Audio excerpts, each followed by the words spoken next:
Sim. Ok. A Jaqueline está aqui comigo também, ela vai dar nosso apoio. Jaque, a gente pode manter a tela com as apresentações, por favor? Se estiver tranquilo para você.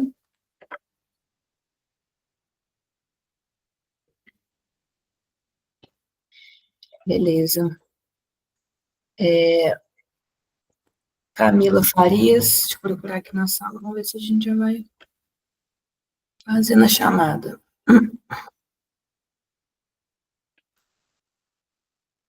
Camila ainda não chegou, né? Vamos aguardar. Do terceiro trabalho, Natália Serafim, Milene, Rafaela. Tem alguém? Não. E do último, Maria de Fátima, Márcia. Estão aí, né? Sim, estamos aqui. Certo. O primeiro já havia mandado uma mensagem porque teve um problema, tá sem voz, e não vai poder participar. Chegou mais. A Milene, ok. Então a gente está com o terceiro e quarto trabalho apresentados. Vamos esperar só mais um pouquinho, né? Ver se a autora do segundo chega e a gente dá início. Foi o que eu tinha colocado lá no chat, tá? Eu e a Márcia, a gente está preocupada da luz cair e a gente ficar sem poder apresentar, porque começou a chover agora, já deu umas 2 piscadas a luz. Se a gente cair, realmente foi por esse motivo, porque nós estamos aqui em Rio das Ostras e está caindo um verdadeiro temporal, tá? Vocês preferem começar, então, né? Para ver se... Não sei se... Seria interessante se a gente começasse, se vocês não se importarem. Não, não importa não. Vamos aguardar só mais uns minutinhos, né? Ver se mais alguém chega. Aí eu falo com vocês. Tudo bem. Muito obrigada. Aproveitando, vocês preferem que as discussões sejam ao final de cada trabalho ou a gente faz uma discussão final? O que fica melhor para os autores? Para mim, tanto faz. Bom, tomara que a gente consiga ficar até o final para fazer discussão, né? Vamos ver. Mais algum autor quer se manifestar?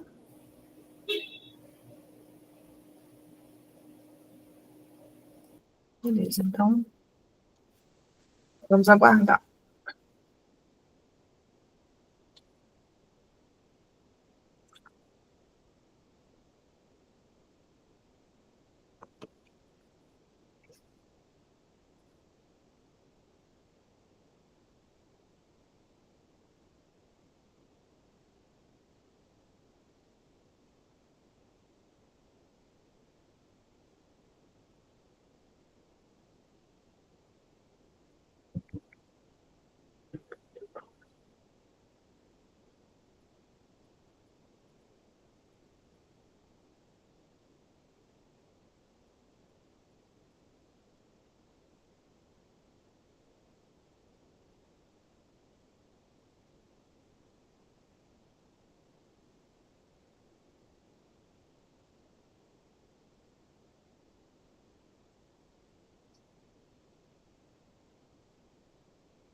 Então, mais uma vez, boa tarde. Vamos dar início às apresentações, né? Da sala 12. Nós estamos aqui, na verdade, com 2 eixos, né? Gestão de trabalho e saúde, ensino, pesquisa e extensão. Nós conseguimos juntar trabalhos relacionados, né? Infelizmente, alguns trabalhos não couberam em todas as salas, né? A gente juntou 2 eixos aqui, mas são trabalhos relacionados, né? A gente conseguiu fazer um pequeno link, né? São todos mais ou menos relacionados à área de saúde, né? Vai ficar mais claro para vocês.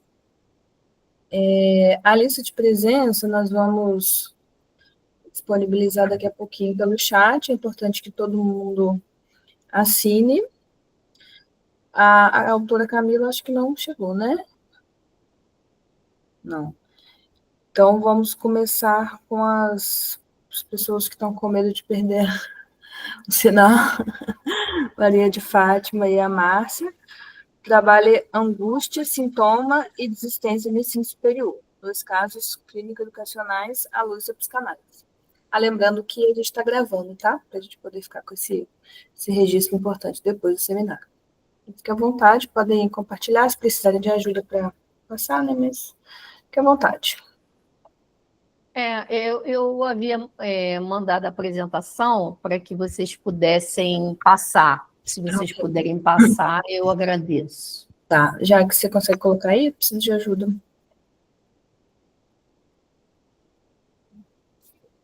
Só um minutinho, tá? Certo.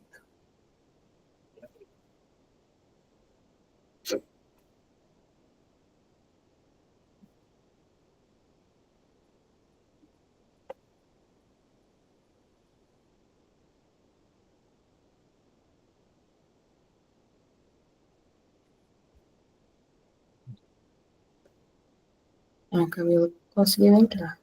Olá, Camila, boa tarde.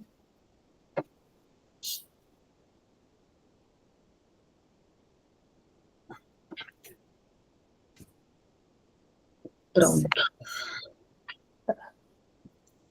Bom, a apresentação, né, a gente vai fazer em dupla, no caso eu, né, Maria de Fátima, e a minha colega de trabalho, a Márcia Chaves. Eu vou me apresentar e depois ela se apresenta. Eu sou Maria de Fátima, né, sou pedagoga, né, técnica administrativa pedagoga. Eu trabalho lá no Instituto de Ciência e Tecnologia, no campus de Rio das Ostras, faço o trabalho em orientação educacional, né, dos estudantes, e faço também formação em psicanálise. Por isso, né, estou nesse projeto de extensão, né, que eu já vou apresentar para vocês já já. Vou aguardar aí a Márcia se apresentar. Bom, boa tarde a todos. Meu nome é Márcia, eu sou funcionária técnica administrativa do Instituto de Ciência e Tecnologia, aqui de Rio das Ostras. Trabalho com a Maria de Fátima e trabalho na coordenação dos cursos de Engenharia e Ciência da Computação. Também faço formação em psicanálise. A gente tem alguns projetos que a gente desenvolve aqui, um deles é esse de escuta dos estudantes e da comunidade acadêmica. Bom, então eu vou começar apresentando, né, esse trabalho para vocês, né, a gente, né, está no projeto Gato em Teto de Zinco Quente, né, que é uma ação do GAP, tá? Um grupo Autoridade, Psicanálise e Educação, e eles disponibilizam, né, esse acolhimento psicanalítico gratuito a pessoas que possam, né, que passam por sofrimentos psíquicos. Eles são destinados, né, prioritariamente aos estudantes, né, da UF e também a professores da escola pública e estudantes também do Colune, né, porque nós temos o Colégio Universitário Geraldo Reis e eles fazem atendimento a esses, principalmente os adolescentes, né, do colégio. Pode passar, por favor, o próximo slide. Bom, então, como eu falei, né, o nosso público-alvo é principalmente a comunidade acadêmica da UF, né, e também esses educadores da rede pública de ensino.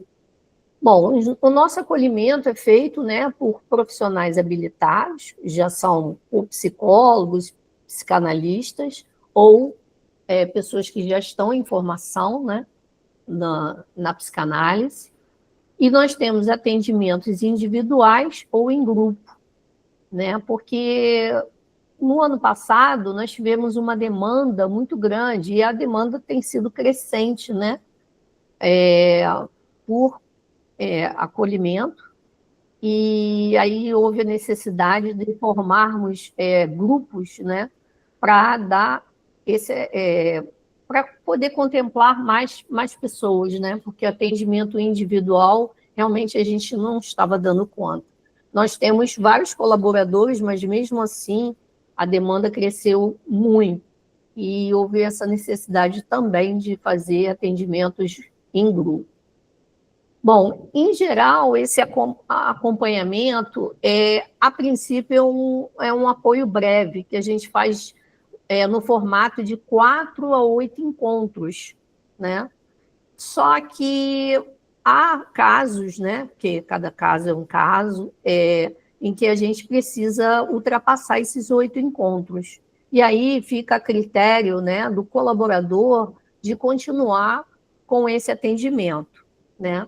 Quando é um caso em que realmente escapa, né, das nossas condições, possibilidades, a gente encaminha para a rede pública, né, para o SUS, no caso, para atendimentos ligados assim, à saúde mental mesmo, ao CAPSI, né? E aí a gente encaminha. Ou então para especialistas, para psicanalistas, no caso, com atendimento sem custo, né? Ou um preço módico em que esse aluno ou professor possa pagar, né? Pode passar, por favor. E aí nós nos concentramos em 2 casos clínicos, né? 2 atendimentos que nós fizemos, em que há uma característica em comum nos 2, que são basicamente a questão do TCC, né? O sofrimento psíquico estava muito concentrado no término do curso, né? Então, eles não estavam conseguindo, estavam procrastinando o TCC, e aí resolvemos pensar esses 2 casos e trabalhar em cima deles como relatos mesmo de experiência, né?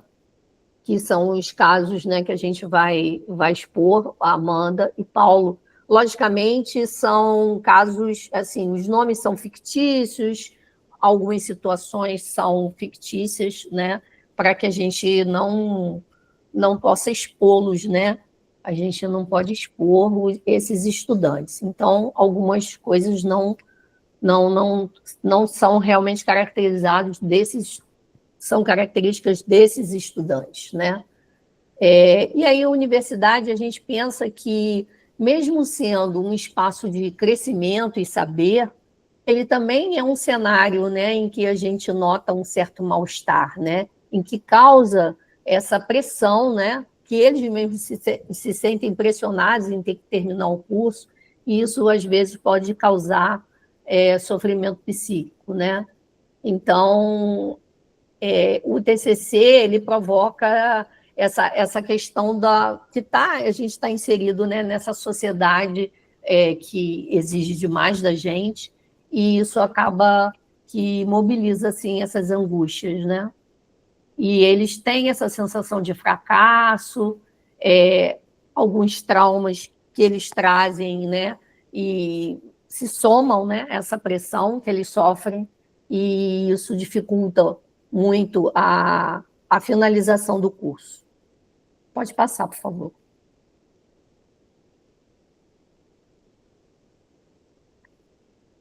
A metodologia, a gente, né, como eu já coloquei para vocês, está concentrada em 8 encontros, né? A gente colocou isso como um critério, né? E a duração média é mais ou menos 50 minutos, 1 hora, né, de atendimento. A modalidade, né, como nós falamos, tem tanto individuais ou em grupo, e a realização também é online ou presencial, né? Após a pandemia, o online ele passou a ser mais uma opção para as pessoas, né?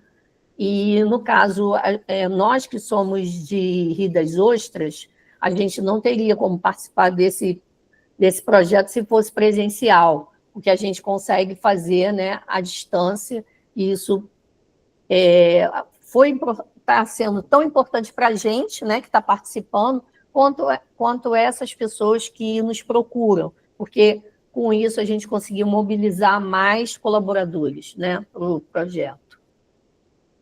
Bom, e o encaminhamento, como eu já falei também, né, a rede psicossocial do SUS, caso a gente não tenha como dar conta, né, há casos que realmente extrapolam, né, as nossas possibilidades. E a gente sempre deixa claro, né, no caso do ambiente das nossas sessões, a privacidade preservada, né, é um espaço seguro, livre de julgamento, e essa possibilidade dessa escuta atenta, né, com a expressão das angústias, dos anseios desses estudantes, e com isso eles se sentem à vontade com a gente, né? A questão do vínculo é muito importante, né, nesse acolhimento, essa transferência, né, que ela tem que ser estabelecida de alguma forma. Pode passar, por favor. Márcia, você quer colocar alguma coisa? Quer continuar daí? Posso dar continuidade agora? Sim, sim.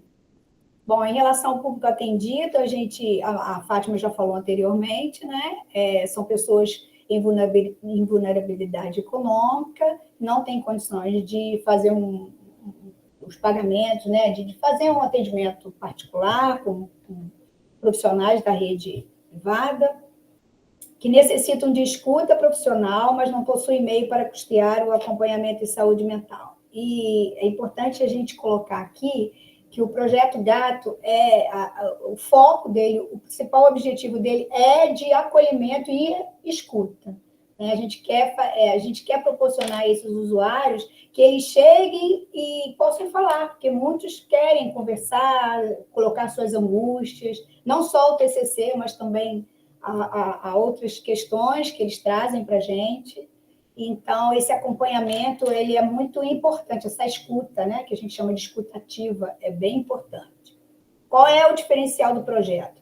Esse método de acolhimento, eu já falei, de escuta atenta, do encaminhamento à rede pública de saúde, que a gente faz quando a gente não consegue dar conta, né, de uma demanda ou de questões que extrapolam, né, a Maria de Fátima já colocou isso, e a promoção da saúde coletiva no contexto universitário.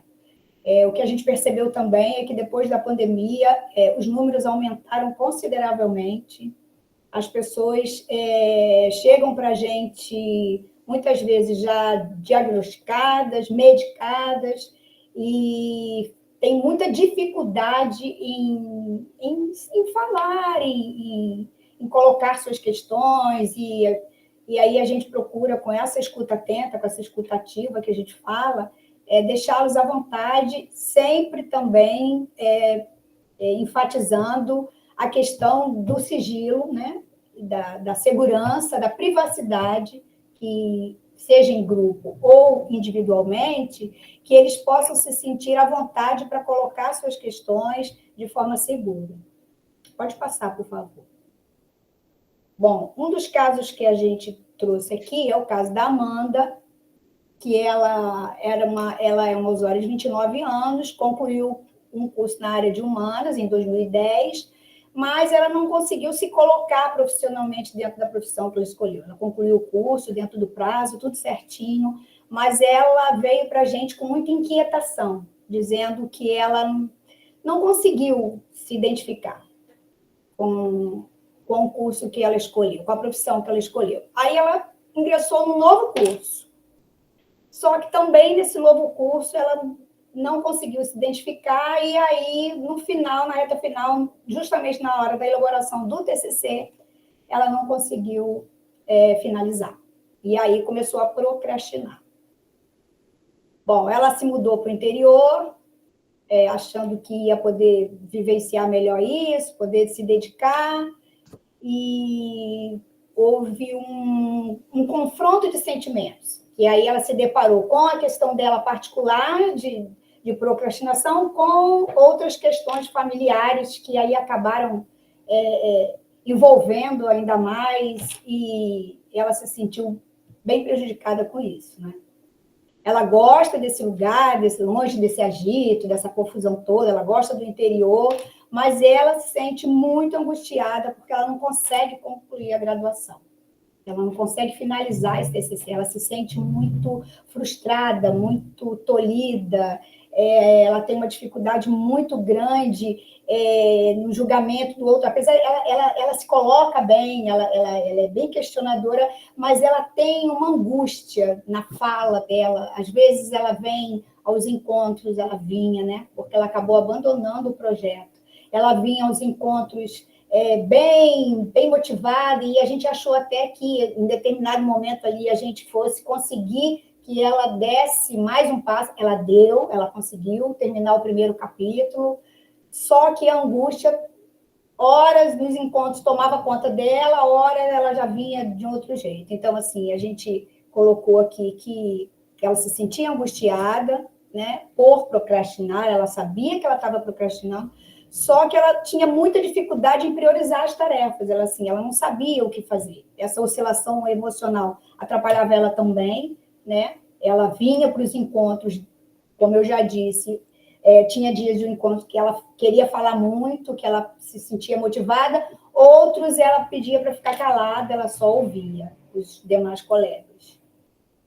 Então, o que a gente pôde perceber é que para ela isso estava causando um sofrimento muito grande. E aí a gente conversou com a supervisora e pediu para que ela fosse atendida individualmente, porque a princípio ela veio para o grupo e depois a gente conseguiu com que ela ficasse individualmente, e aí eu a atendi, mas sempre muito questionadora, se dizendo não saber o que ela queria, ao mesmo tempo atuando na antiga profissão dela, mas se sentindo frustrada porque não tinha terminado o TCC. Então, era um misto assim, de sentimentos, sabe? Que a gente percebia que realmente isso para ela estava causando muita angústia.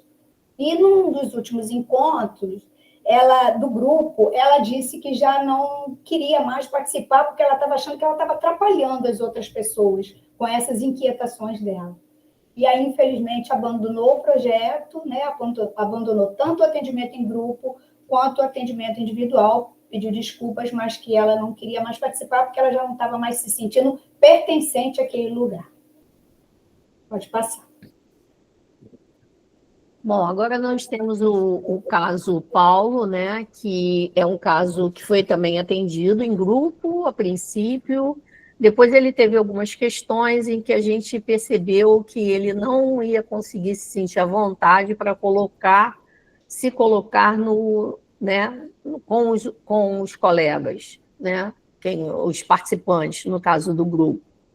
E nisso eu fiz também um atendimento individual, e aí sim a gente pôde, vieram à tona algumas outras questões que eram muito complicadas para ele, né? Então, o perfil dele era um estudante da área de educação, né? O histórico escolar dele, né? Ele me disse que sofreu intimidações, perseguições na infância e adolescência, né? Quanto à questão de gênero, né, ele declarou-se gay nas sessões, até ele colocou isso em grupo, mas outras coisas aconteceram, né? Ele apontou um incômodo persistente com a sua história, né, pessoal, e porque ele declara que sofreu abuso sexual por um vizinho na pré-adolescência. E essa situação foi discutida com familiares, né? Quando souberam, ele foi exposto publicamente, assim, com as outras pessoas da família, e isso trouxe umas consequências emocionais não muito boas, né? Porque isso trouxe muita culpa, muita vergonha, né? E isso dificultou muito, assim, a desenvoltura dele, né? Um rapaz extremamente tímido, né? Que tem uma grande dificuldade de se colocar, né? E aí ele estava tentando vencer isso tudo e também estava com essa questão do término do TCC, embora ele estivesse caminhando lentamente, procrastinando um pouco, mas estava caminhando. Pode passar, por favor. Bom, aí na questão da fundamentação teórica, né, do nosso trabalho, está muito, né, concentrada realmente na psicanálise, né? A gente usa o Freud, o Lacan, um pouco diferentes também, né, que não está colocado ali. E a gente também usa alguns estudos sobre grupos com René Caese e Pichon Rivière, né? E os conceitos básicos abordados foram o sintoma, inibição e angústia e o trauma também. Pode passar, por favor. E aí os resultados, né, em discussão, né? A gente pegou, né, várias questões, diagnósticos psiquiátricos, que é algo assim que preocupa muito, né, quem é dessa área de saúde mental, porque muitas pessoas têm tomado remédios de tarja preta, e o nosso trabalho é justamente fazer com que essa escuta, né,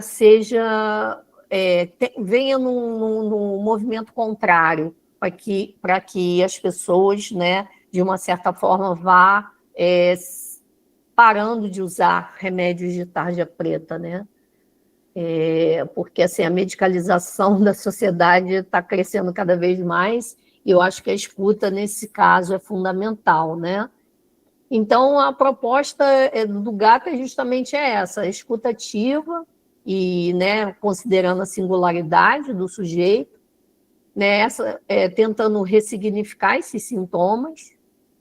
E os resultados, né, que nós observamos que tem tido uma boa resposta nesses 8 encontros, né? Muitas pessoas passam por esses encontros e sentem um pouco mais de autonomia para poder seguir o caminho, né? Poder terminar o TCC ou seguir com as outras questões, né? E retornando de uma certa forma às rotinas com uma certa estabilidade, né? Caminhando para uma maior estabilidade. Pode passar, por favor. E aí, no final, tem o contato aí, né, do projeto, que eu acho que é importante, né? Vocês terem um pouco de conhecimento que existe esse projeto dentro da universidade e que, de certa forma, tem ajudado, né, bastante gente. E a gente precisa de cada vez mais, né? Porque saúde mental, de acordo com as últimas pesquisas, tem sido a maior preocupação das pessoas. Antes, a preocupação maior, em 2018, era o câncer. E agora a saúde mental passou a ser a maior preocupação, já está em primeiro lugar. E é isso. Eu gostaria de agradecer aí, né, a vocês por ter nos escutado nessa exposição aí. Muito obrigada, Maria de Fátima e Márcia, pela apresentação. Parabéns, né, pelo trabalho maravilhoso que vocês estão realizando. Já tem uma pessoa com a mão levantada e vou abrir a palavra. Pode falar. Eu vi só a mãozinha passando aqui, não vi o nome. Não? Então, eu vou perguntar eu mesma. Qualquer coisa, levante a mão aí, gente. Quem quiser perguntar, né? Vamos aproveitar agora, né? Que para vocês é melhor que seja agora, né? Por conta da atividade temporal. Eu fiquei na dúvida como que as pessoas chegam até o projeto, se tem alguma seleção, se tem muita demanda que não é atendida, e se vocês entendem que há outros espaços para essas pessoas que não são atendidas. Em geral, elas chegam pelo e-mail, né? Esse e-mail que eu coloquei no slide final, né? Esse é o contato. Inclusive, está no site da UF. Se procurarem pelo projeto, vão achar, né? E tem no caso, quem está à frente, a professora, eu não sei se vocês conhecem, a Marília Arregui, que é professora da educação e da psicologia, né? E é psicanalista, psicóloga, né? E é docente da UF, e ela tem um grupo, né, em que ela começou esse projeto, No caso, chegando na caixa de e-mail, né, ela tem uma bolsista que toma conta disso, e nós temos um grupo, né, no WhatsApp com os colaboradores, e aí a bolsista ela traz a demanda para a gente. Nós temos tantos casos que chegaram, quem vai poder atender? Aí a gente vai, né, combinando e vamos atendendo, e alguns que ficam na lista de espera, porque nem sempre há condições, né, de atendê-los todos imediatamente, mas a gente procura, assim, prontamente fazer esse atendimento. Dependendo da situação, porque aí eles descrevem, né, a gente pode até encaminhar, mas a gente procura primeiro atender e ver, né, qual é a situação da pessoa, e se houver realmente uma necessidade de encaminhar, a gente já faz o encaminhamento para a rede, né, do SUS. São vários locais que a gente tem uma listagem em que a gente manda para essa pessoa para poder, né, ser atendida. Lógico que a gente sabe que está muito difícil, né? A demanda está muito grande para poucos locais, né? A gente sabe que tem pessoas que não conseguem na rede pública, está bem complicado. E por isso a importância desse projeto, porque como a rede pública não está dando conta também, a gente está tentando, de alguma forma, suprir, né? Não totalmente, mas de alguma maneira a gente fazer algum tipo de acolhimento. É isso. Ok. Alguém quer perguntar? Então, eu vou fazer mais uma pergunta. Eu não sou da área, assim, né? Minha visão é de paciente. Então, talvez eu vou perguntar alguma coisa que não faz sentido, aí vocês me ajudam. Mas eu não sabia, assim, que a psicanálise poderia ser utilizada, assim, como base teórica numa abordagem mais breve. Eu imaginava, né, eu tenho aquela ideia de que seria um tratamento mais continuado, né, até de anos. Como que vocês trabalham isso? Ou estou errado? Não é bem assim? Na verdade, o ideal, né? O ideal fosse um trabalho mais longo. Mas, assim, na verdade, nós temos muitos trabalhos longos lá, porque tem pacientes lá, vamos dizer assim, né? Que a gente nem usa muito esse termo, né? Porque, no caso, eu uso acolhimento, porque eu ainda estou em formação em psicanálise, né? E aí eu não vou fazer um trabalho prolongado, mas há pessoas que já são formadas, já são psicólogos, e tem pessoas lá que já estão há 4 anos, né? Com a professora Marília. E aí depende da situação, entendeu? Porque a gente pode até, dependendo da situação, a gente pode jogar para uma outra pessoa que é mais experiente, dependendo do caso, né? Que a gente vê que realmente, eu não tenho como dar conta disso. Aí a gente já vai encaminhando para um outro, né? Mas, assim, realmente, a psicanálise, o ideal é que seja um trabalho mais prolongado, né? Mas o viés é da psicanálise, porque justamente há o grupo de estudos da psicanálise, né? E aí, quem tá no grupo, existe para a psicanálise, existe um tripé, né? Que a gente chama, que é o estudo teórico, a supervisão, e, no caso, a análise. Por exemplo, eu preciso fazer a minha análise pessoal, eu preciso estudar, estar sempre estudando a psicanálise, né? E eu preciso da supervisão. E a supervisão é feita por 2 professoras, né, que são psicólogas e psicanalistas, que é a Marília e a Fernanda. Todas 2, a gente tem, todo mês a gente tem supervisão delas. Então, os casos são discutidos, né? E, logicamente, os nomes não são dados, são preservados, mas a gente discute a situação, né? A gente discute o caso e a gente pede, no caso, para quem tem menos experiência, a gente pede a ajuda do supervisor, né? Para que, como eu posso conduzir determinada situação? E assim a gente vai fazendo.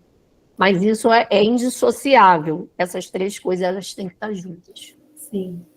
Pegando o gancho aí, Ana, na fala de Maria, O importante, a gente coloca sempre para os que chegam, para os usuários que chegam, é que esse primeiro momento, esses primeiros encontros, eles são justamente de acolhimento, né? Justamente porque a gente tem uma supervisão, a gente leva os casos para a supervisão, mas para que essas primeiras angústias, esse sintoma, né, que tão bem o Freud fala, ele possa ser colocado ali, para fora, ele possa falar e ser ouvido, porque, né, quando a gente fala, a gente ouve. E tem essa ideia nossa também, essa ideia da psicanálise, do tripé, justamente por isso. A gente tem que fazer análise para a gente poder falar e depois para a gente poder escutar o outro, sentir, né? Sentir com o outro, né? E aí a gente deixa claro, uma outra coisa também que seria interessante a gente falar, é que quando a gente diz que as pessoas chegam já medicalizadas, já com diagnósticos fechados, em nenhum momento a gente diz, pare de tomar o remédio, não, você não é isso, você não é aquilo, em nenhum momento, a gente frisa muito isso, porque a gente não pode, né? Seria uma falta, né, muito grave a gente chegar para a pessoa e dizer, não precisa tomar esse remédio, não.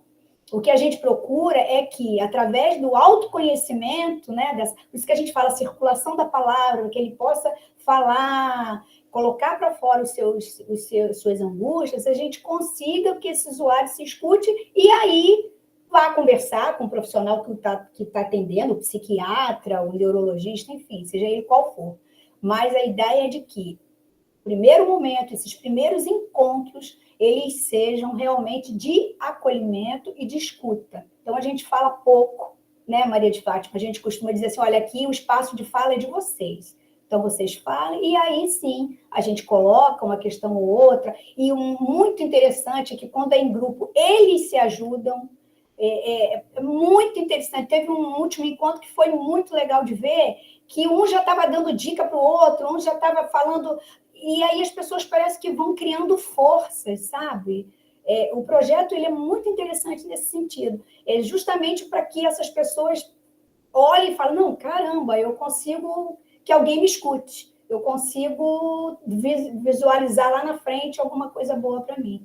Então, era só para a gente poder falar isso, que isso é importante, porque quando a gente fala de medicação, a gente fica muito assustada, porque alguns entram com essa ideia, então eu vou parar a medicação. Né? A gente já atendeu pessoas lá que queriam parar e a gente reforçou que não, que continuasse no grupo. A gente precisa ter um jogo de cintura muito grande, porque 8 encontros a gente entende que são poucos, dependendo da demanda, e às vezes a gente estende esses encontros, né, Maria? A gente consegue estender esses encontros um pouco mais, para que eles possam se sentir mais fortes, né, para poder seguir o caminho deles. É isso. Obrigada. Excelente, muito obrigada pela apresentação de vocês. Vamos seguir para o próximo. A gente está passando um pouquinho do tempo, gente, por conta nosso grupo está menor, né? Então, são só 3 trabalhos, né? Então a gente consegue fazer uma apresentação de 20 minutos e deixar mais um tempo para discussão. Agora a Camila, né, que vai apresentar, Camila Farias. Sim, boa tarde. Deixa eu ver se eu consigo colocar aqui a apresentação. Tá, pode ficar à vontade. O trabalho é decolonialidade e saúde do trabalhador, novos caminhos para a gestão pública inclusiva. Só lembrando para as pessoas não esquecerem de assinar a lista de presença, por favor, tá? Deixa eu trocar aqui a tela. Pronto. Tá aparecendo aí? Sim. Tá. Então, primeiro vou me apresentar. Meu nome é Camila Curvelo, eu sou médica do trabalho aqui na UF, na CASC, né?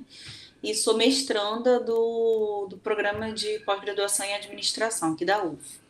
Então, eu trouxe aqui um artigo que a gente fez sobre decolonialidade e saúde do trabalhador, uma abordagem crítica e transformadora.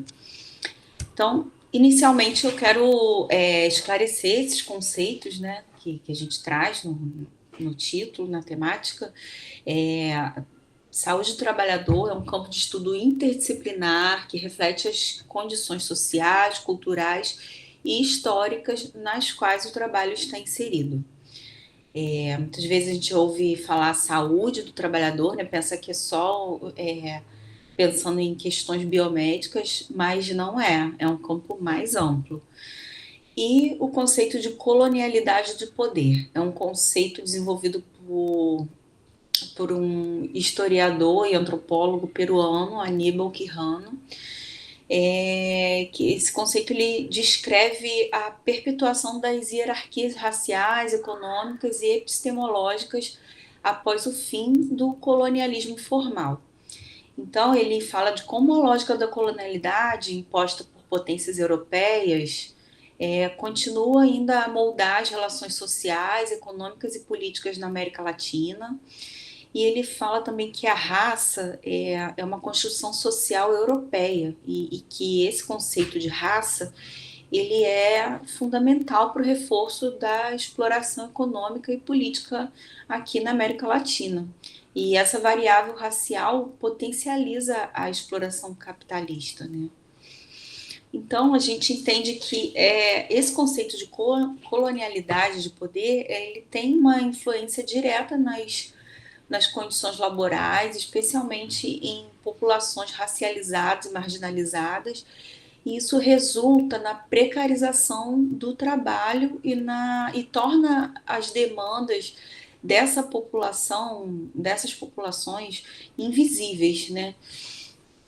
E então, diante desse conceito, o próprio Quijano e alguns outros autores eles trazem trazem o conceito de decolonialidade, que é um movimento teórico e prático que busca desconstruir e reverter os efeitos do colonialismo nas diversas áreas da vida. E aí esse movimento ele questiona as hierarquias de poder, de saber e de ser impostas por essa colonização, valorizando o conhecimento e a cultura dos povos subalternizados. Então a gente teve como objetivo aqui nesse trabalho, o objetivo principal é investigar como as abordagens decoloniais podem contribuir para repensar a saúde do trabalhador. E como objetivos específicos, analisar as conexões entre colonialidade e precarização do trabalho, destacando suas manifestações históricas e contemporâneas, e identificar os limites das abordagens tradicionais do campo da saúde no trabalho e propor alternativas emancipatórias que valorizem saberes locais e promovam a participação ativa dos trabalhadores de populações subalternizadas. A justificativa é a necessidade de ampliar o debate sobre saúde ocupacional, indo além do modelo apenas biomédico, apenas técnico, que muitas vezes ignoram as dimensões culturais, históricas e sociais do trabalho e da saúde, né? E aí eu trouxe uma citação desses autores que são sanitaristas, são autores da área de saúde pública, Gomes, Lacaz, Machado Porto, que eles afirmam que a saúde do trabalhador não pode ser dissociada de fatores como desigualdade social, exploração laboral e justiça histórica. Esses elementos permanecem ainda insuficientemente explorados nas políticas e intervenções tradicionais. A relevância é a necessidade de enfrentamento das desigualdades persistentes no mundo do trabalho, possibilidade de contribuir para a formulação de práticas de saúde do trabalhador mais inclusivas e sensíveis às especificidades culturais, e servir como referência para gestores públicos, acadêmicos e movimentos sociais interessados em promover justiça social no campo do trabalho, ao integrar conceitos decoloniais e experiências concretas de trabalhadores marginalizados. A metodologia é uma abordagem qualitativa e exploratória, fundamentada na articulação teórica e prática de conceitos decoloniais e análises contemporâneas sobre saúde do trabalhador. Então, a gente dividiu em 4 etapas. A primeira etapa foi uma revisão bibliográfica sistemática, que foi a nossa base teórica, né? E a segunda etapa foi análise interdisciplinar e dialógica, que foi quando a gente articulou os conceitos abstratos, né, que eu trouxe inicialmente, com experiências concretas, né, de pessoas que vivenciaram situações que mostram que aqueles conceitos abstratos acontecem na vida real, né? E a terceira etapa, um estudo crítico reflexivo, que permitiu que nos permitiu explorar lacunas no modelo dominante e propor alternativas para reparação disso, né? Dessa questão histórica. E, por último, uma validação conceitual e teórica. Então, entrando na discussão propriamente dita, a gente vai falar de colonialidade de poder e precarização do trabalho. A colonialidade de poder do Quijano mostra que as hierarquias criadas no colonialismo ainda organizam o trabalho e a sociedade. Ele mostra que essa colonialidade não é só econômica, mas também cultural e cognitiva. Cognitiva porque essas populações muitas vezes já, desde criança, elas já crescem, já são criadas e suas mentes moldadas de uma forma a pensar que muitas vezes são inferiores ou que muitas vezes nunca chegarão a determinados lugares ou são realmente treinadas já entendem que não tem voz ou que suas ideias são menores ou menos valorizadas. Então, assim, realmente é algo que toma toda a vida e a mente, é modo de pensar de uma população, né? Então, essa colonialidade, ela silencia modos alternativos de compreender o mundo, ela mantém a exploração e a exclusão, né, geração após geração, especialmente em mulheres, negros, indígenas e migrantes. E Ribeiro, que é um psicólogo sanitarista, ele afirma, um psicólogo que estuda saúde do trabalhador também, ele afirma que o neoliberalismo ele agrava essa precarização ao tratar o trabalhador como um item descartável, né? Como se fosse uma coisa, né? Algo que pode ser facilmente trocado. Principalmente no caso de trabalhadores de posições subalternas, né? E aí, trazendo isso para a realidade, a gente trouxe algumas bibliografias que são depoimentos, são vivências, né?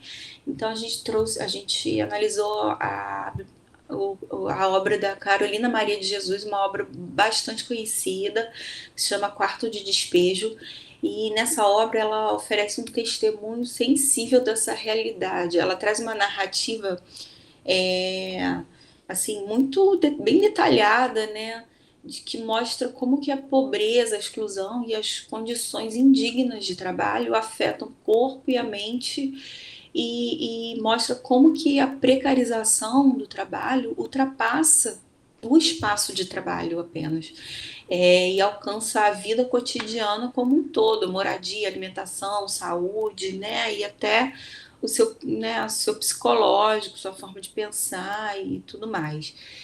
E um outro autor chamado Spivak, ele fala que os subalternos eles não têm voz, eles são silenciados de forma a se tornarem invisíveis, porque assim, como suas vozes raramente são ouvidas nas decisões, né, nas deliberações de políticas de saúde, sobre condições de trabalho, ou até questões básicas do trabalho prático, como um EPI, um equipamento de proteção individual, que vai ser aplicado àquela categoria profissional, àquele ambiente de trabalho, e que às vezes para aquela realidade ali não é tão adequado, mas como quem está ali trabalhando não é ouvido, e isso eles acabam ficando invisíveis mesmo, né? E o que acaba sendo aplicado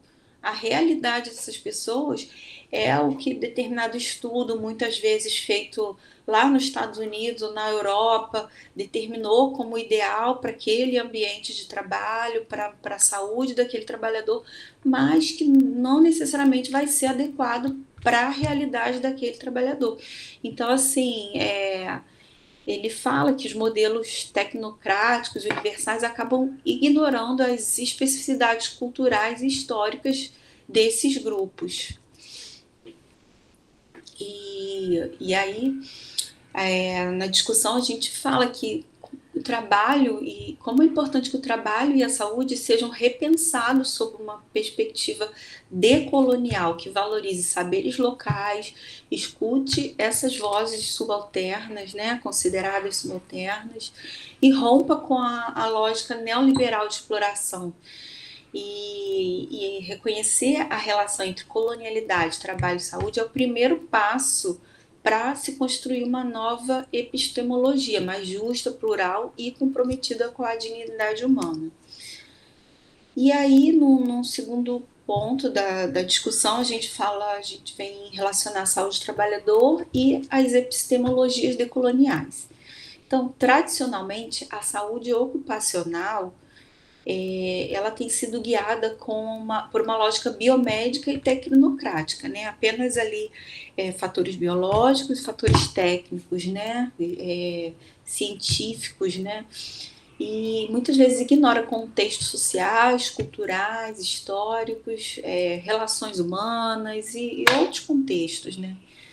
E aí, diante disso, Escobar propõe reconhecer as epistemologias locais, não como complementares, mas como fundamentais para políticas mais inclusivas, né, mais de acordo com o local, né, com aquele ambiente, aquela população.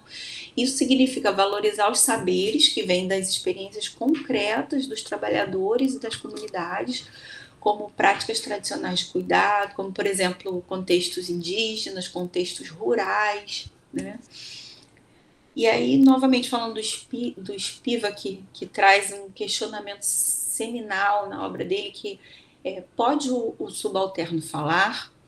E aí ele traz uma lente crítica para a gente entender as dinâmicas de exclusão no campo da saúde do trabalhador.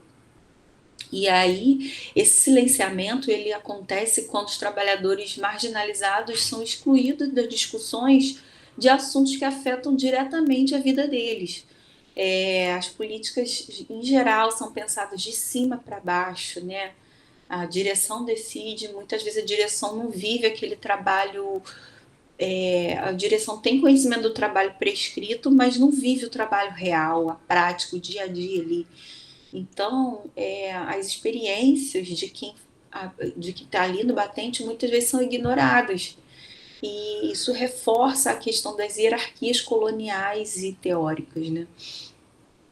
E aí, novamente, trazendo autores sanitaristas, Gomes, Lacaze, Machado, Porto, eles afirmam que o trabalho é muito mais do que produtividade. Ele é um espaço de identidade, de sociabilidade, de resistência. Então, por isso, mais do que nunca, essas vozes devem ser ouvidas, né? E por isso uma abordagem decolonial deve integrar dimensões sociais, dimensões psicológicas, dimensões culturais da saúde. Então, diante disso que foi discutido, a gente pensou em propostas decoloniais para a saúde do trabalhador. Então, a gente dividiu essas propostas em 3 tópicos, né? O primeiro tópico é a valorização dos saberes locais, e aí as propostas seriam reconhecer saberes tradicionais e comunitários como formas legítimas de cuidado, integrar práticas locais, como, por exemplo, o uso de plantas medicinais, de determinados hábitos e costumes, integrar isso às políticas de saúde e formar profissionais com competências interculturais. Talvez cientificizar os saberes locais de alguma forma, né? E o segundo tópico, a gente fala de democratização das decisões, que é criar espaços participativos reais, conselhos, assembleias, consultas públicas, onde realmente possa haver uma participação equitativa de todas as áreas da população ou de trabalhadores, né? E garantir representatividade e poder de decisão a todas as categorias, né? E o terceiro tópico são políticas de reparação e justiça social, que consiste em promover ações afirmativas, fiscalização de condições dignas de trabalho, ampliar o acesso à saúde do trabalhador culturalmente sensível e articular a educação, saúde e trabalho em políticas integradas. E, como conclusão, a gente entende que a colonialidade do poder, a gente vê, né, nas bibliografias e nos depoimentos, que essa colonialidade do poder ainda estrutura o mundo do trabalho e que com isso, né, acaba predominando a lógica produtivista, o lucro acima do bem-estar humano, né? E para resolver isso é muito necessário romper com as abordagens eurocêntricas, garantir participação ativa dos grupos marginalizados nas políticas públicas, enfrentar racismo, desigualdade, gênero, exclusão social. As políticas públicas devem promover mudanças estruturais e equitativas e muito importante que haja integração entre academia, gestores e movimentos sociais. E, para finalizar, a gente, então, entende que decolonialidade é uma prática ética e política que emancipa e humaniza e que possibilita transformar o trabalho em espaço de dignidade, cuidado e solidariedade. E a gente deve pensar a saúde do trabalhador como um campo de resistência e reinvenção e associando todos esses conceitos, e a gente entende que essas propostas é um caminho para um futuro mais justo, sustentável e humano. Essa foi a bibliografia que a gente usou, né, que eu citei ao longo da apresentação. E obrigada pela atenção. Quero agradecer.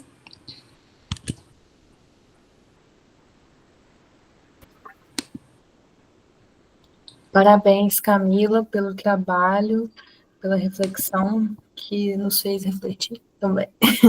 Obrigada. Te agradeço muito pela apresentação. Queria aproveitar e abrir para perguntas. Alguém tem algum comentário? É bem diferente do primeiro, né, que foi a apresentação de uma vivência prática, de um trabalho prático, né, foi mais uma questão teórica, mas que acho que de grande importância para a gente refletir sobre uma realidade, né, que a gente vive.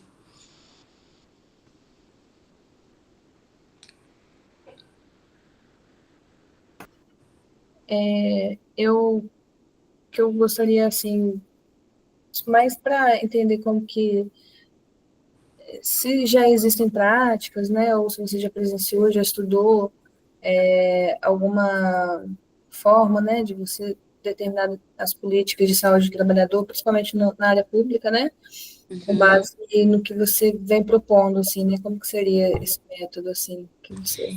Então, no sistema público existe sim, né, alguns municípios têm os CERESTs, que são Centros de Referência em Saúde do Trabalhador, onde em Niterói a gente tem um CEREST, né? Tem Niterói, Duque de Caxias, Rio, são mais os municípios maiores, não são todos. Onde a Volta Redonda tem um CEREST muito bom, muito atuante, onde os trabalhadores eles têm ali grupos de apoio, possibilidade de propor formas de saúde do trabalhador, formas de intervenções no seu trabalho, de proteção para eles, em que aí, a partir do que eles trazem, os profissionais do CEREST, que são profissionais servidores da prefeitura, né? E aí eles fazem contato com as empresas onde esses trabalhadores trabalham, atuam, e levam essas propostas, e essas propostas muitas vezes são acolhidas. É incipiente, não tem em todos os lugares, mas é um começo, e que em alguns lugares funciona muito bem, né? Em Volta Redonda, que tem né, as siderúrgicas, né? Tem as empresas, tem muitos trabalhadores que já, em outros, né, que já foram muito prejudicados, né, pelas questões químicas do local. Houve muito avanço, eles tiveram muitos avanços através do Sereste, né? Mas a gente entende que a gente precisa avançar mais, né? Principalmente no sistema privado, né? É isso. Ok. Mais alguma consideração, pessoal? Muito obrigada, então, Camila, pela participação. Parabéns pelo trabalho. Obrigada pela oportunidade. Vamos agora para o último trabalho, que é do acolhimento à permanência, a experiência de uma disciplina para fortalecimento da saúde mental discente, que é Natália Serafim, Milene Siqueira e Vicente de Vasconcelos, Rafaela Gifone Pinto, Patrícia Araújo Rios. Fica à vontade para... Oi, sou a Milene. Deixa eu ver se eu vou conseguir compartilhar. Se eu não conseguir, eu peço para você. Pode ser? Beleza, combinado. Deixa eu ver aqui.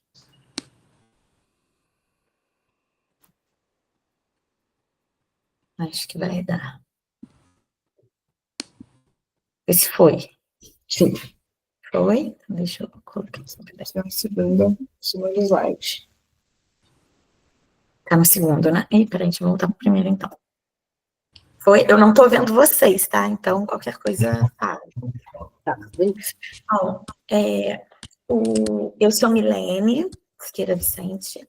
Eu trabalho no setor de apoio educacional, sou técnica em assuntos educacionais, trabalho no campus Aterrado, Volta Redonda, no setor de apoio educacional, que é um setor que existe desde 2016, que tem como principal objetivo a permanência dos estudantes na universidade. Então, a gente tem 2 técnicas em assuntos educacionais, uma psicóloga, uma assistente social, e a gente atua junto aos alunos, principalmente os que têm algum tipo de vulnerabilidade, para a permanência mesmo dos estudantes. E aí, o nosso trabalho, né, do acolhimento à permanência, a experiência de uma disciplina para fortalecimento da saúde mental discente, eu vou falar um pouco sobre essa disciplina que foi criada. Ela foi ofertada pela a disciplina de saúde e subjetividade, em parceria com o curso de psicologia. Foi criada no primeiro semestre, foi a primeira vez ofertada no primeiro semestre de 2025. E a justificativa para a criação da disciplina foi principalmente a dificuldade que nós percebíamos, né, dos alunos em aderirem a atividades pontuais, sem continuidade. Então, além disso, as atividades pontuais têm resultados difíceis de serem avaliados, né? Então, nós percebemos aí uma possibilidade de aprofundamento de vínculo entre os estudantes e o setor, e além da oferta de carga horária, de disciplina e crédito, né, para os estudantes, o que causa um maior interesse para eles em participarem. E essa intervenção também faz parte do resultado do trabalho de doutorado da Natália, que é uma que é a psicóloga lá do nosso setor, e a partir também dos resultados do trabalho dela, que foi feito com os estudantes da UF do Aterrado, nós também resolvemos, né, criar a disciplina. Então, os objetivos da disciplina, o geral, né, promover o bem-estar, é uma disciplina optativa para todos os cursos. Nós temos lá na UF, em Volta Redonda, no Aterrado, os cursos de administração pública, direito, psicologia. Desculpa, Milene, eu não sei se você passou o slide, a gente ainda está na justificativa. Peraí, então, peraí. Passou? Não. Então, peraí, deixa eu voltar. Assim passa. Passou. Ah, então eu vou deixar assim, sem ser no modo de apresentação, porque aí ele passa. Beleza. Eu vou aumentar um pouquinho. Ui, peraí. Vê se ficou maior. Pode aumentar um pouquinho mais. Tá bom? Tá bom. Então, nós temos lá esses cursos, né? Administração pública, ciências contábeis, psicologia, direito, matemática, física e química. Química nós temos bacharelado e licenciatura. E no período passado ele era optativo para alguns cursos e eletivo para outros, mas nesse período nós já conseguimos que a disciplina seja optativa para todos os cursos. Então, além disso, dá crédito, né, para os alunos. Então, o objetivo geral da disciplina é promover o bem-estar psicológico e físico dos estudantes, fortalecendo a saúde mental e os vínculos interpessoais. Incentivar a postura ativa dos estudantes frente às dificuldades, proporcionar reflexões e ações de melhoria da saúde, bem-estar e qualidade de vida, proporcionar um espaço seguro de escuta, debate, integração e rede de apoio, apresentar princípios e técnicas para a melhoria da qualidade de vida, motivar os estudantes na busca por seu bem-estar, criar um espaço de bem-estar no campus. Então, foi organizada da seguinte forma: foram 44 vagas distribuídas entre os 9 cursos, a carga horária de 30 horas, com foco nas vivências. Então, ela é uma disciplina bem prática.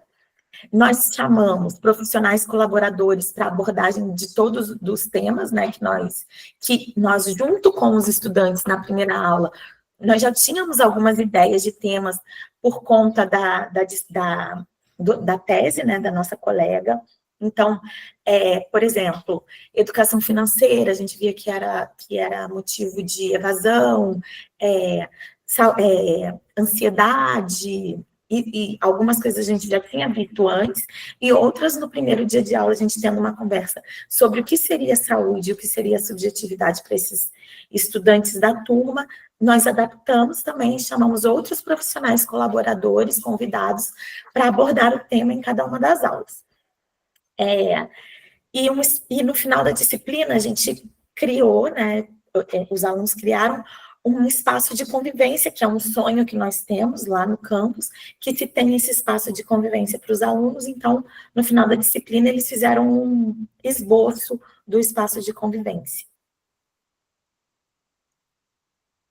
Então, nós tivemos 17 estudantes inscritos na primeira turma, e só uma desistência por conta do horário.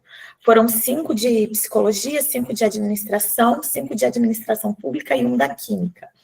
Nesse período agora que nós estamos, nós abrimos menos vagas, nós abrimos 27 vagas, 3 vagas para cada... meu Deus.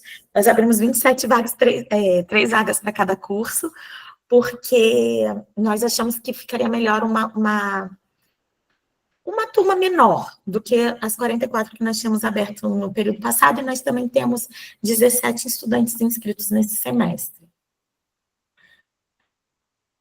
Os temas abordados foi o que é saúde, o que é subjetividade, lidando com a ansiedade, que foi em parceria com uma professora da psicologia, os RAPs, né, que são os pontos de saúde mental do município, de Volta Redonda, atividade física, alimentação saudável, yoga e meditação, processos de estudo, atividade física também um professor lá da psicologia, alimentação saudável um nutricionista convidado, yoga foi um professor de yoga convidado, o que é saúde e o que é subjetividade foi uma aula que foi dada por nós mesmos, né, da disciplina. A educação financeira, uma professora lá das ciências contábeis, e os processos de estudo foi um servidor da PROAIS. E esses 3 últimos aqui foram os assuntos escolhidos pelos 3 grupos: cansaço e burnout, falar em público, e procrastinação acadêmica, que foram as apresentações dos trabalhos dos grupos, né, que a turma foi dividida em 3 grupos. A forma de avaliação, no final do do curso, né? Eles fizeram um relato de vivência, a presença e a participação nos encontros também era avaliação, a apresentação dos grupos, eles também fizeram uma avaliação da disciplina e uma autoavaliação e a participação no projeto de elaboração do espaço de convivência. Aí eu vou mostrar para vocês um exemplo de um dos grupos, de como foi a criação, foi assim, feito em sala de aula mesmo, né? Aí eles fizeram dessa forma, era só mesmo uma ideia de como seria esse espaço de convivência, depois de uma conversa, né, em turma, sobre o que poderia ter no espaço. Nós sugerimos que fosse um dos espaços que nós temos lá no campus, aí eles fizeram era esse tipo de apresentação do espaço de convivência mesmo. Numa folha, eles colocavam o que eles achavam que seria interessante ter no espaço de convivência. E aí agora eu vou passar para a parte da avaliação que os estudantes fizeram da disciplina, né? Na resposta dos formulários. Na pergunta, por que você se inscreveu para cursar essa disciplina? Nós tivemos resposta como socialização com outros alunos, achei que seria bom porque numa disciplina que ninguém me conhece, porque como não é uma disciplina obrigatória do curso, né, eles não se conheciam, a maior parte deles no começo do curso, então para forçar a me comunicar mais, ter um conhecimento, além de um conhecimento técnico, ter uma possibilidade de evolução pessoal dentro da universidade. Na pergunta seguinte, você tem aplicado na sua vida algo que aprendeu nos encontros da disciplina? Se sim, o quê? Aí sim, a educação financeira e o processo de estudo, tenho aplicado constantemente. Dicas de colegas sobre receita, sobre procrastinação e ansiedade. Passei a vir caminhando para a UF e opto por subir de escada ao invés de usar o elevador, né, sobre a parte de atividade física. Faço técnicas de respiração, na parte da educação financeira, consegui controlar os meus gastos, estou me alimentando melhor, faço exercícios de memória.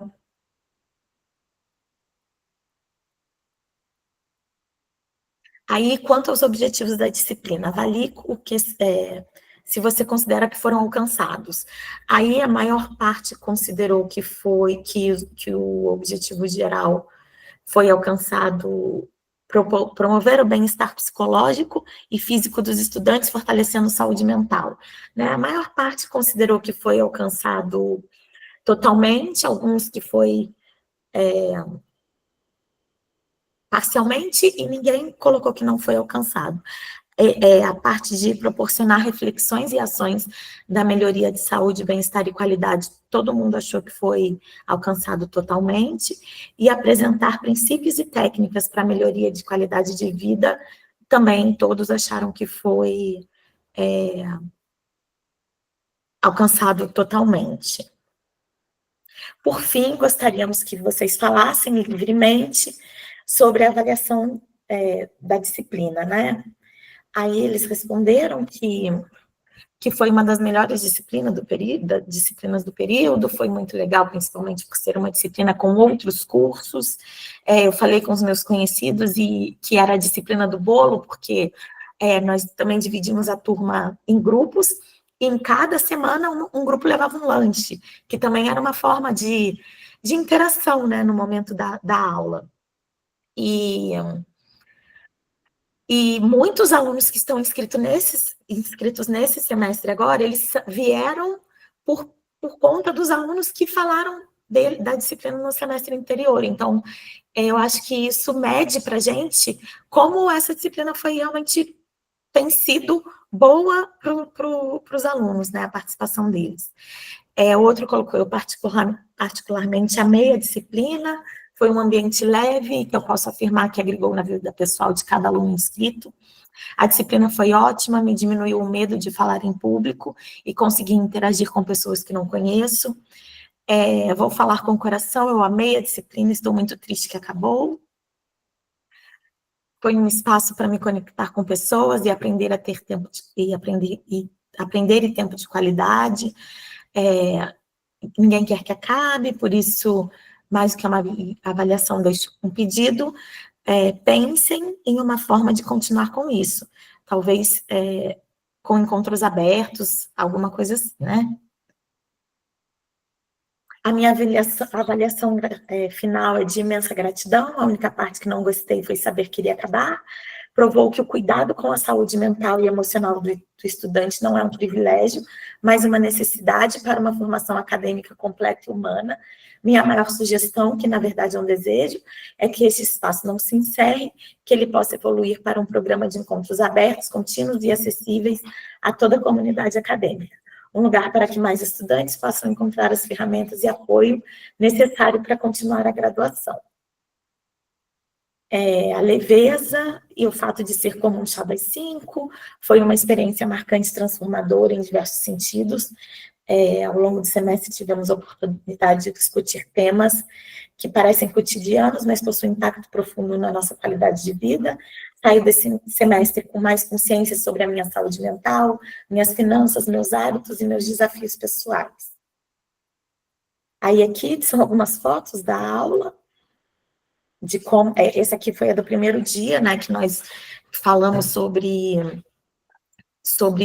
o que eles queriam ver na disciplina, e que depois, no final, foi a parte que eles fizeram o trabalho deles baseado nessas impressões da primeira aula. Bom, então, é isso, né? Eu vim para falar sobre essa disciplina que foi criada pelo setor de apoio educacional com esse objetivo de promover a saúde, né, mental dos estudantes a partir do que nós, do setor, estávamos acompanhando, né, sobre como a gente não conseguia fazer eventos que tivessem muita participação, e sobre como, realmente, depois da pandemia, principalmente, eu acho até que a colega que apresentou o primeiro trabalho também falou muito sobre isso, né, sobre o peso de estar estudando, sobre como a universidade, além de ser um espaço de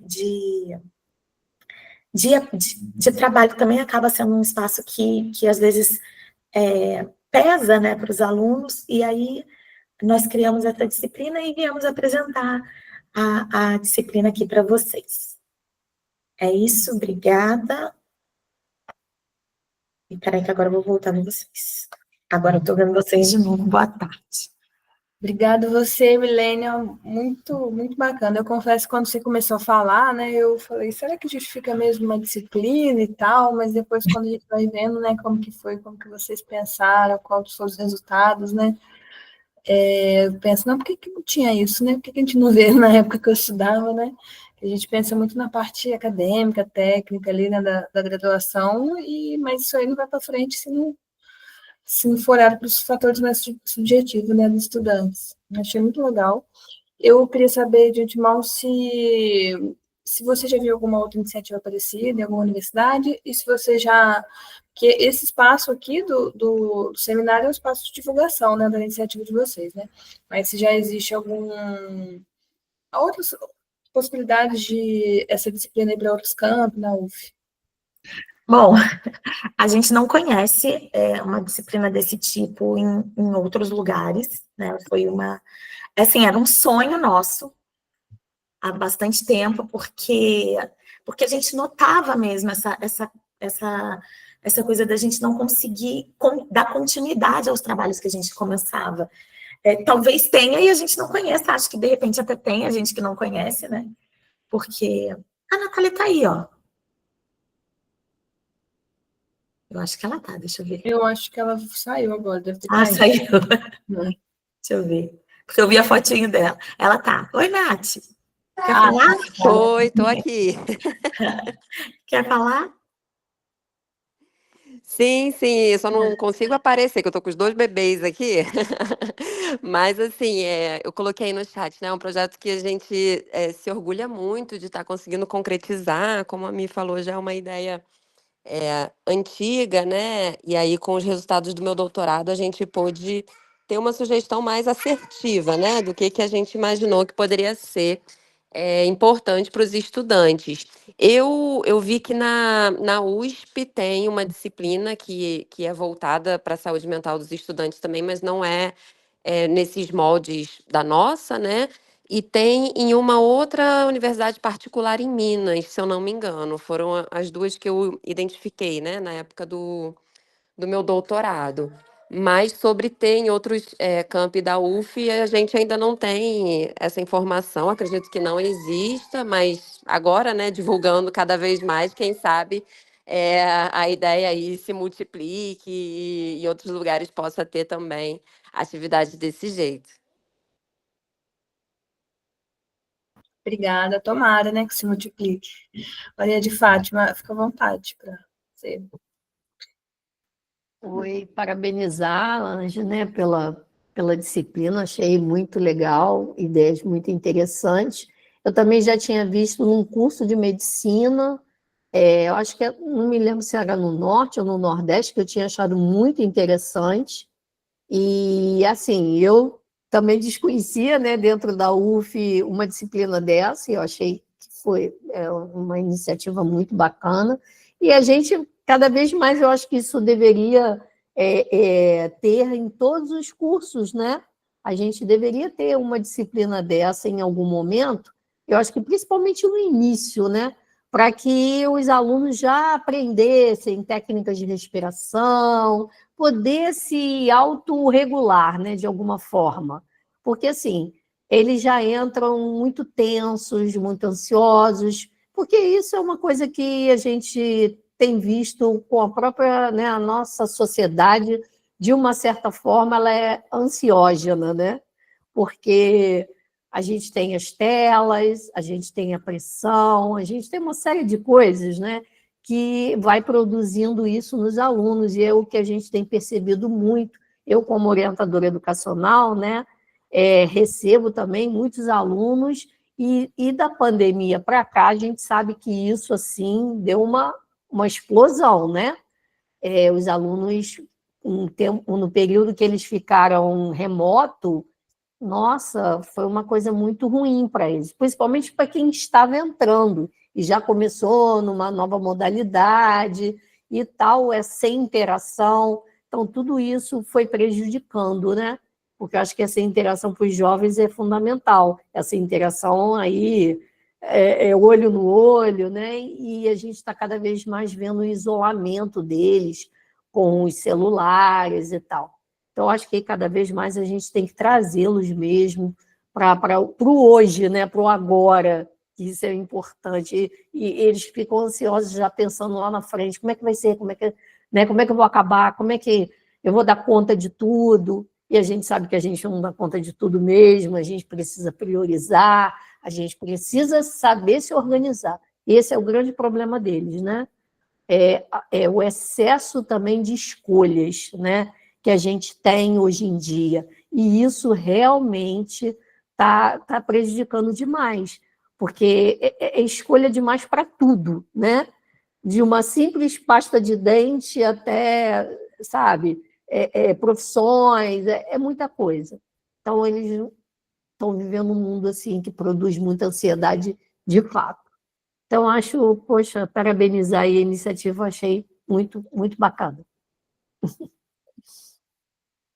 E só para terminar, falando sobre o que vocês já estavam falando, né, que sobre a interação deles, a gente vê nas respostas deles no final, na avaliação, que eles prezaram muito essa interação, né, que eles falam que é a disciplina do bolo, que a gente fazia o lanchinho, e que eles conseguiram falar melhor em público, e que que eles se inscreveram justamente para conhecer pessoas de outros cursos. Então, é uma coisa que eles também valorizam, né? Essa interação que acaba que, de repente, no correr do dia a dia, não acontece tanto.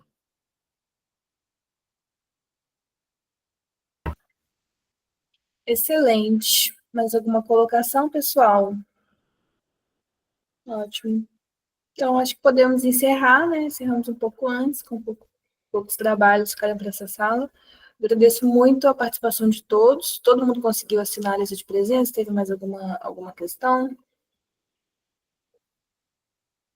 Parece que sim, né?